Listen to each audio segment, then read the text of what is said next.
just bottled my IPA, Mosaic one. Bottling the 001 first. I didn't touch this. I didn't open the top. I never took a gravity reading, and it's already oxidized. Last like 6 IPAs I made have been terrible. Bacillal, oxidized. I didn't even open this. The only thing I can think of maybe is this is cracked a little bit there. And maybe somehow a little bit of oxygen got in. But I'm looking at it and I don't... It looks pretty sealed. I don't see any gaps or anything. There was water in this the whole time. This is the airlock. I kept it at 66, 65 the whole time. It was vacuum sealed cryo hops. It's cool though. I'm over it. It's cool. This was a hazy test. That's all that matters on this one, really.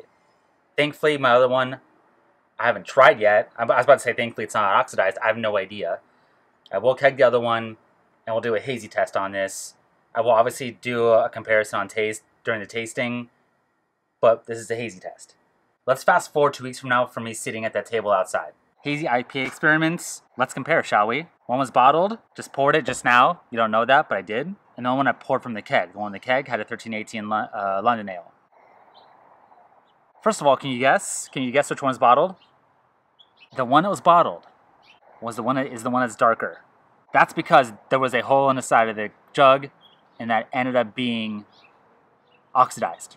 There's been studies that oxidation can potentially darken your beer. This is definitely evident of that, because the one on this side is definitely darker. Now, I did have to keg this one a little early, unfortunately, earlier than I wanted to. So this has been in the chest freezer for a good week and a half. This has been cold conditioning after it was carbonated for a good 4 days. So I try to give it due diligence to really drop out. But man, there's hardly any difference on the haze on this.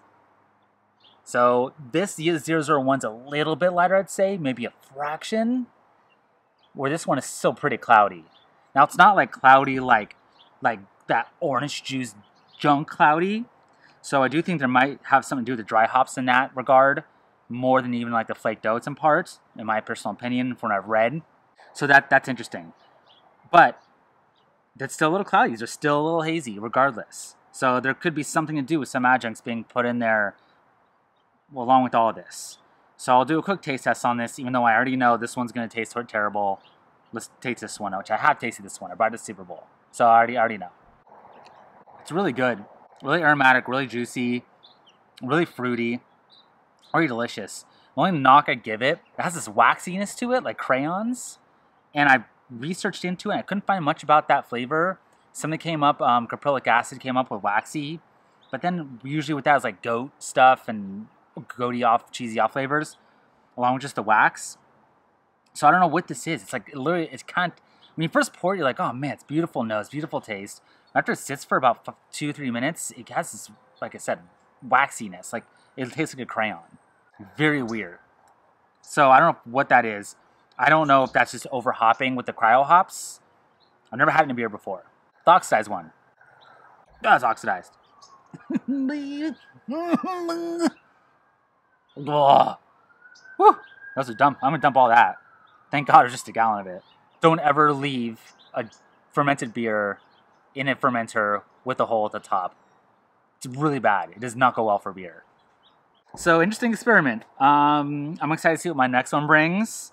I think the next one's going to be the true test on what can make this haze. Or how to really control it, I guess. I guess it's more of these experiments. Is if you really want to control it, if you really want to throw a bunch of hops into something or make your standard IPA, but you want to throw some haze into it, how you do that, and what's the best way to go about doing it, and what's the science behind it. We're trying to show that science that is behind it, what proof is there of that science. I said that really horribly just then, but you understood. I know you understood. Thank you for watching. Like, subscribe, all that good stuff. And stay tuned for the next experiment.